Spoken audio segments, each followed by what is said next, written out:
नमस्कार दोस्तों, लक्ष्य एकेडमी के YouTube चैनल में आप सभी का स्वागत है, जहां हम देश विदेश व प्रदेश में घटित होने वाली विभिन्न घटनाओं को CGPSC व व्यापम एग्ज़ाम के पॉइंट ऑफ व्यू से याद रखने का प्रयास करते हैं।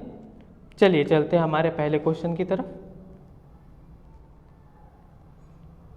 हाल ही में किस शहर का तापमान पाकिस्तान के ज़ैकोकाबाद के साथ 50 डिग्री पर रहा? हाल ही में किस शहर का तापमान पाकिस्तान के ज़ैकोकाबाद के साथ 50 डिग्री पर रहा? पहला ऑप्शन है चुरू, दूसरा ऑप्शन है बांदा, तीसरा ऑप्शन है बीकानेर, चौथा ऑप्शन है हिसार। इस सवाल का सही जवाब है आपका चुरू शहर। राजस्थान का चुरू शहर और पाकिस्तान के ज़ैकोकाबाद में हाल ही में 50 डिग्री पारा ट्रेस किया गया। आगे चलते हैं दूसरे क्वेश्चन की तरफ। सुप्रीम कोर्ट के किस पूर्व न्यायाधीश ने भारतीय विवाद समाधान केंद्र IDRC का उद्घाटन किया है, जो कागज रहित विवाद समाधान का माहौल मुहैया कराता है?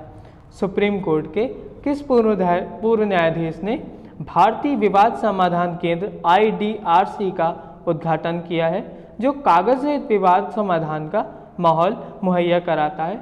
पहला ऑप्शन है दीपक मिश्रा, दूसरा ऑप्शन रंजन गोगोई, तीसरा ऑप्शन AK सीकरी, चौथा है इनमें से कोई नहीं।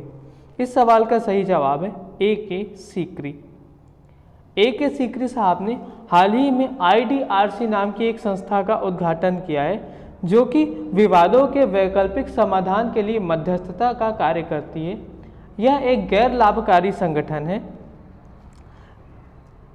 ये संस्था मध्यस्थता प्रदान करने के लिए एक समिति के थ्रू काम करती है, जिस समिति में उच्चतम न्यायालय, उच्च न्यायालय, जिला अदालतों के पूर्व न्यायाधीश के अलावा पूर्व नौकरशाह, चार्टर्ड अकाउंटेंट, वास्तुकार, उद्योग जगत के दिग्गज आदि लोग शामिल होते हैं। जस्टिस AK सीकरी अभी सिंगापुर के इंटरनेशनल कोर्ट में न्यायाधीश हैं। आगे चलते हैं अगले क्वेश्चन की तरफ।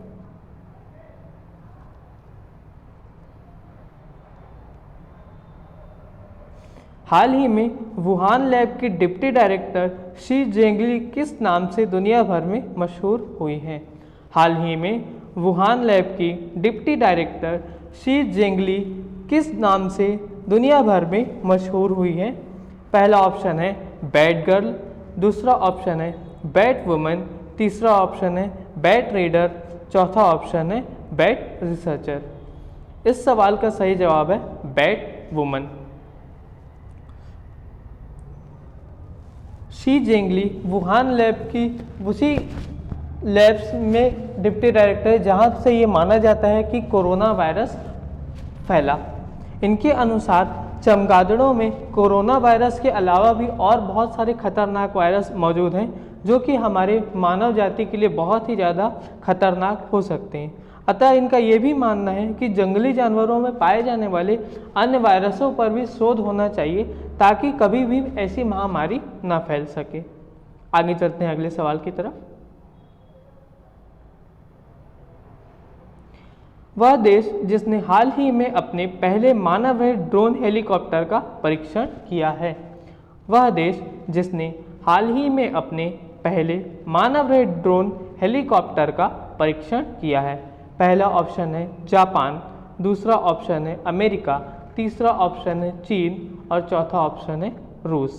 इसका सही जवाब है चीन। आगे बढ़ते हैं।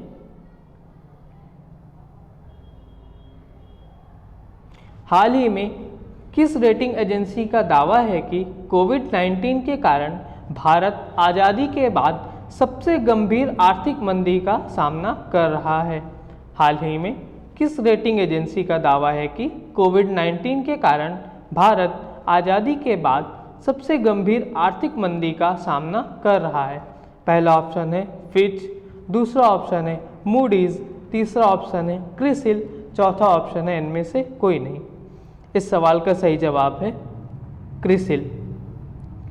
क्रिसिल एजेंसी का मानना है कि आज़ादी के बाद यह चौथी और उदारीकरण के बाद पहली ऐसी मंदी है जिसमें देश बुरी तरह से ग्रसित हो चुका है या बुरे तरीके से फंस चुका है। अब तक केवल 3 बार साल 1958, साल 1966 और साल 1980 में मंदी आई थी, जबकि इन तीनों का कारण मानसून का साथ देना नहीं था। और ये जो चौथी मंदी है, ये लॉकडाउन के कारण, जो सारे व्यापारिक संगठन बंद हो चुके हैं उसके कारण उत्पन्न हुई है।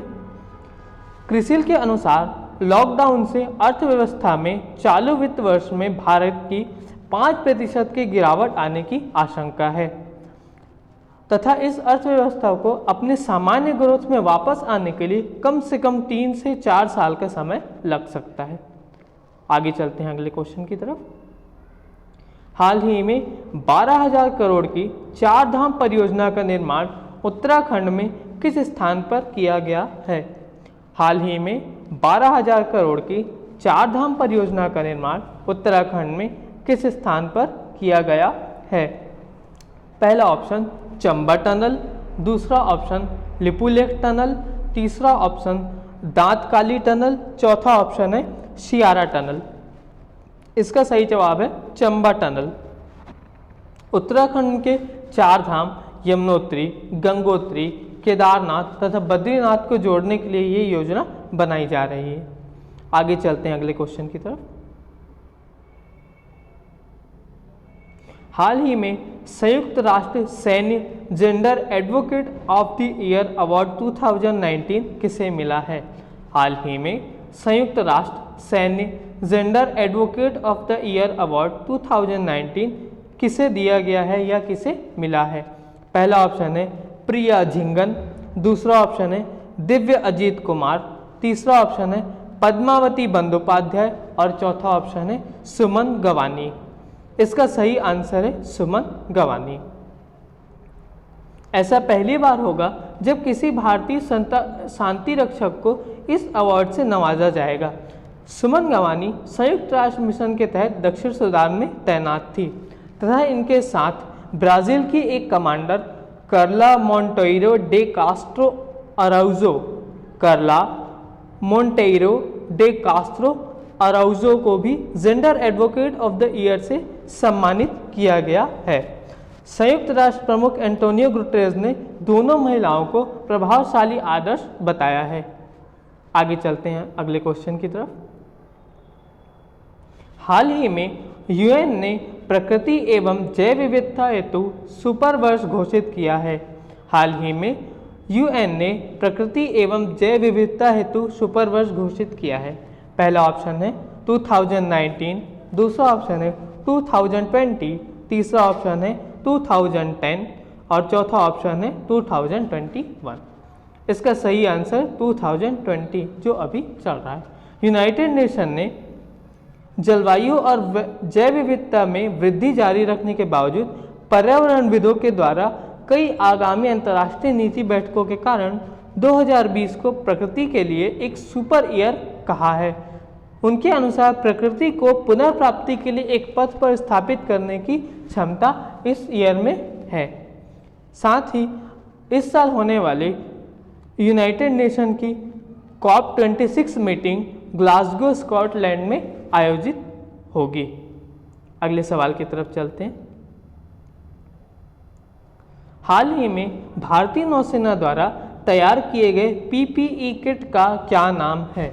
हाल ही में भारतीय नौसेना द्वारा तैयार किए गए PPE किट का क्या नाम है? पहला नवजीवन, दूसरा नवरक्षक, तीसरा नवयोद्धा और चौथा नवज्योति।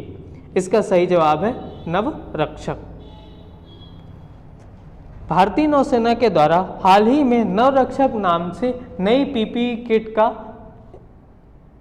निर्माण किया गया है, जो कि अभी की पेंडेमिक सिचुएशन के हिसाब से देश में PPE किट की कमी ना हो तथा इसे उचित दर पर उपलब्ध कराया जाए, नौसेना के द्वारा ये पहल की जा चुकी है।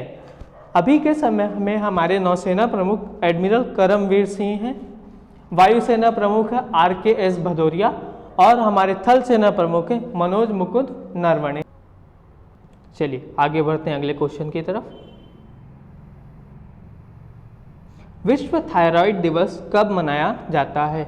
विश्व थायराइड दिवस कब मनाया जाता है? पहला ऑप्शन है 24 मई, दूसरा ऑप्शन है 25 मई, तीसरा ऑप्शन है 26 मई और चौथा ऑप्शन है 27 मई।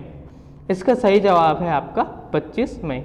इस दिवस को मनाने का उद्देश्य थायराइड की रोकथाम और उपचार के तरीके के बारे में जागरूकता फैलाना है।